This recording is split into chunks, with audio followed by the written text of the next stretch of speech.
विंशोत्तरी महादशा के आज के इस खास कार्यक्रम में आपका बहुत बहुत स्वागत है। हम लोग लगातार सूर्य से लेकर और राहु केतु पर्यंत हम सभी महादशाओं पर बात करें और साथ में अंतरदशा भी हम लोग स्पष्ट कर रहे हैं। देखिए कैसे विंशोत्तरी महादशा का हम सही से फल जाने, हमने लगातार पिछले कार्यक्रम के माध्यम से आपको यह बताने का प्रयास किया। और बुध की महादशा जाल जीवन के एक लंबे समय तक 17 साल लगभग जो है चलता है और कैसे ये जीवन के कई आयाम जो है जीवन में व्यक्ति को देता है। बुध को हम लोग समझे, बुध की महादशा को समझे, अंतरदशा को समझे, इससे पहले हम थोड़ा सा इसका जो बेस है उसको समझ लेते हैं। मुझे लगता है वो जानना काफी आवश्यक है। विंशोत्तरी महादशाओं का फल हम कैसे समझें?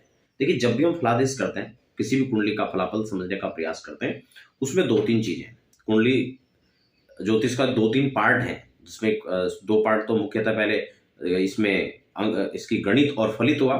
फलित के अंदर हम दो चीजें, पहले जन्म कुंडली और गोचर कुंडली, दो चीजें ले लेते हैं। साथ में हम दो दशाओं को ले लेते हैं, जिसमें विंशोत्तरी महादशा होता है और एक फिर योगिनी महादशा होती है। तो जब भी आप फलादेश करें, आप इन दोनों चीजों को साथ में लेकर चलें, तभी आप एक सही से फल उसका आकलन कर पाएंगे। देखिए महादशा और साथ में अंतरदशा, कई बार हमें लगता है कि महादशा का फल हमने समझ लिया तो अंतरदशा को भी समझ लिया। नहीं, ऐसा बिल्कुल नहीं, क्योंकि महादशाओं के साथ अंतरदशाएं महत्वपूर्ण हो जाती हैं और उसी आधार पर वह फल भी देने का काम करते हैं। देखिए हम कैसे समझे फल को? सबसे पहले तो हम ये समझ लेते हैं कि बुध है क्या। देखिए जब हम फल विंशोत्तरी महादशा का समझ रहे हैं, उससे पहले दो तीन चीजें हैं, इसका आधार समझ लीजिए। जब भी किसी ग्रह के साथ में, मान लो हम उदाहरण के लिए जैसे बुध की दशा की बात कर रहे हैं, तो बुध की दशा के साथ सभी अंतर जो चलेंगे वह कैसे फल देंगे, उसका जो फार्मूला होगा वो आप यूं समझ लीजिए कि जो ग्रहों को तीन प्रकार से जो विभक्त किया गया, शुभ ग्रह हैं, पाप ग्रह हैं और क्रूर ग्रह, तो उस दशा में कौन से ग्रह की अंतर दशा चल रही है और वो किस रूप से फल देगा उस पर निर्भर करेगा, नंबर एक। नंबर दो, हमें यह देखना होगा कि उस ग्रह के साथ में जिसकी दशा चल रही है, उसके साथ में जो अंतर दशा चल रही है, उस ग्रह के साथ उसका संबंध क्या है। वह मित्रगत संबंध है या शत्रुगत संबंध है। नैसर्गिक रूप से संबंध को और फिर तात्कालिक रूप से पंचता मैत्री में हमें देखना होगा कि इनका संबंध क्या है। ठीक है, दो चीजें क्लियर होगी। उसके बाद हमें एक चीज और समझना होगा कि इनका ये जो ग्रह है जिसकी दशा चल रही है, ये आपके लिए कारक है या अकारक है, मारक है, इसको समझना बहुत जरूरी है। ये नहीं कि बुध की दशा सबको अच्छा फल देगी, और ये भी नहीं है कि बुध की महादशा सबको खराब फल देगी। उसका पैमाना सबसे पहले आपको इस रूप में समझना होगा, तब ही सारा विंशोत्तरी महादशा और अंतरदशा का फल निश्चित हो पाएगा। तो आशा करता हूं आप इसको क्लियरली समझ ले होंगे। देखिए बुध क्या है? बुध हमारी वाणी है, बुध हमारा प्रबंधन है, बुध हमारा हिसाब किताब का जितना कार्य देखता है वो बुध देखता है। नैसर्गिक रूप से देखा जाए तो बुध को युवा राजकुमार की संज्ञा दी गई। बड़े तत्काल में प्रभाव देते हैं, बहुत तेजी से निर्णय करता है, संचार की व्यवस्था है, प्रबंधन की व्यवस्था है, वाणिज्य की व्यवस्था है, बैंकिंग सेक्टर की बात करें, नेटवर्किंग की बात करें, इंटरनेट की बात करें, ऑनलाइन मार्केटिंग की बात करें, पत्रकारिता की हम बात करें, वकालत के फील्ड की बात करें, तो ये सभी चीजें हमें जो है इससे देखना होगा। तो निश्चित सी बात है कि इतनी सारी चीजें जो है ये सब प्रभावित होंगी जब बुध की महादशा आएगी। खासकर वाणी पर जो है पूरा प्रभाव जो है बुध का चलता है। ज्ञान गुरु है वो बात अलग है, लेकिन वाणी, कई बार ये भी तो होता है कि हमारे पास बहुत सारा ज्ञान है, लेकिन प्रोडक्शन तो हमारी जो प्रेजेंटेशन है वो तो हमारी सही नहीं है, या हम उसको समझाने में कितना कामयाब हो पा रहे हैं। हमारे पास बहुत सारे फॉर्मूले हैं, लेकिन क्या हम सामने वालों को समझा पा रहे हैं? तो ये महत्वपूर्ण है, इसको कहते हैं बुध। अब बुध की जो महादशा का फल रहेगा, आप समझ लीजिए, सीधी सी बात है, इन सब चीजों पर टच करेगा बुध।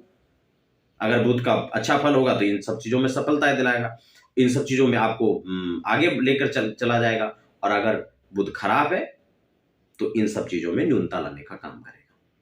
खासकर चर्म रोग और बढ़ा देगा, दंत रोग है, ये सब चीजें जो है यहां पर बुध इसको जो है खराब करेगा। अब बात आती है इसके शुभाशुभ फलों को, तो हमने इस प्रकार से हम समझ सकते हैं। अब हम इसकी अंतर्दशाओं की भी चर्चा कर लेते हैं, कैसे ये फल देगा। देखिए, जब भी हम बुध की महादशा के साथ बुध का प्रोडिक्शन कर रहे हो, तो बुध की महादशा सामान्यतः बुध की महादशा में अंतर में जो है अच्छा फल देने का काम करेगी। मूलतः हम बात करें, इसका जो स्वरूप है मूलतः वो शुभ है। एक और खास बात भी आप समझ लीजिए कि बुध वह ग्रह है जो लगभग सबके साथ सामान्य है। भाई वो परम शत्रुगत भाव नहीं रख रहा है, समझ रहे बात को। बुध की जो महादशाएं अंतर्दशाओं में बुध जो है सबके साथ चलेगा, तो लगभग लगभग उसका जो अपना अपना मूल स्वरूप है, मूल स्वभाव है, वो शुभ है। तो इसलिए उससे बहुत ज्यादा चिंतित होने की आवश्यकता नहीं है। ये हमें समझना होगा। तो अगर बुध जन्म कुंडली में अशुभ है तो बात अलग है, फिर तो शारीरिक पीड़ा देगा। जैसे कि मैंने चर्म रोग की बात करी, दंत रोग की बात करी, चंद्रमा के कारण भी होता है और बुध के कारण तो खासकर चर्म रोग तो होता ही है, ठीक है ना। ये इस प्रकार से जो है व्यक्ति को दिक्कत देता ही देता है अगर पीड़ित बुध है तो। और अगर बुध शुभ है तो फिर ये निश्चित रूप से आपको जो है अच्छा धन, सम्मान, यश, कीर्ति, वैभव, ये सब चीज आपको देने का काम करेगा। अब हम बात कर लेते हैं बुध के बाद बुध में अंतर आएगा केतु का। यह अंतर कैसा रहेगा? अगर बुध 6-8 का जो है बुध में इस जो इसका संबंध है, अगर वो 6-8 का नहीं है, षडाष्टक नहीं है, तो अगर ये होगा तो फिर तो ये खराब रहेगा लगभग।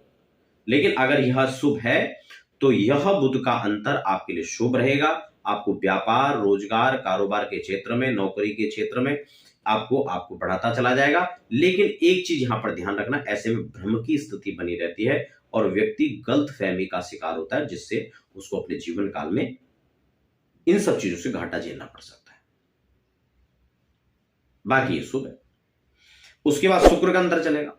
शुक्र इसमें रोजगार देगा, व्यापार को बढ़ाएगा, विवाह का संबंध होगा, वैभव बढ़ेगा, नया कीर्ति स्थापित हो सकती है। अच्छा, यहां पर जो है एक नया कीर्ति स्थापन का भी योग संयोग बनेगा। अगर सूर्य का अंतर चलेगा तो ऐसे में प्रमोशन होने के चांस रहते हैं, ट्रांसफर की व्यवस्थाएं बनती है, वाणी का लाभ व्यक्ति को मिलता है, वाणी से लाभ व्यक्ति कमा सकता है। जिनका कंसल्टेशन का कार्य है उनको जो है इसका लाभ मिल सकता है। नौकरी में पदोन्नति है, नौकरी है, उन सबका इसमें लाभ मिलेगा। राजनीतिक लाभ व्यक्ति को इसमें मिलता है। और अगर चंद्रमा का हो अंतर, तो चंद्रमा का अंतर यहाँ पे पिता पुत्र का संबंध बना करके व्यक्ति को संतान का लाभ देता है, धन का लाभ देता है, व्यापार का लाभ देता है। लेकिन अगर 6-8-12 का संबंध है तो वह व्यक्ति को इनमें दिक्कतें देगा और व्यक्ति को कहीं ना कहीं धोखा और कहीं ना कहीं मान सम्मान की हानि यहां पर होती है। अगर मंगल चलेगा तो सर्वथा कारक भी नहीं है, लेकिन 6-8 का संबंध होगा तो ये थोड़ा सा यहां पर हानि करेगा, लॉस में लेके जाएगा व्यक्ति को। अगर ऐसा नहीं है, त्रिकोण केंद्र का संबंध है, तो व्यक्ति को उच्च पद, प्रॉपर्टी, अच्छा मकान, वाहन, इन सब चीज का भी व्यक्ति को अपने जीवन काल में लाभ देगा। कृषि लैंड है, ये सब देगा। राहु का अंतर इसमें जो है धनहानि, घाटा, काम में अड़चने, मान सम्मान में कमी, ये सब यहां पर देगा। अगर इनका भी अच्छा बुध अगर कारक है, राहु अगर अच्छे हैं, तो ये व्यक्ति को राजनीतिक लाभ खास कर देगा और व्यक्ति को ऊंचाइयों की ओर लेकर जाने का भी काम कर सकता है। अगर गुरु का अंतर चलेगा तो जीवन साथी का लाभ मिलेगा। जिनका विवाह नहीं होगा उनको विवाह के संयोग मिलेंगे, प्रेम संबंधों में मधुरता आएगी, तो ये लाभ उसको मिल सकता है। जीवन में व्यक्ति धार्मिक वृत्ति का हो जाएगा, धर्म का लाभ मिलेगा, यात्राओं का लाभ मिलेगा, तीर्थाटन करने को मिलेगा, उच्च और अच्छे लोगों से संबंध स्थापित होने के संयोग बनेंगे, उनका लाभ व्यक्ति को मिलेगा।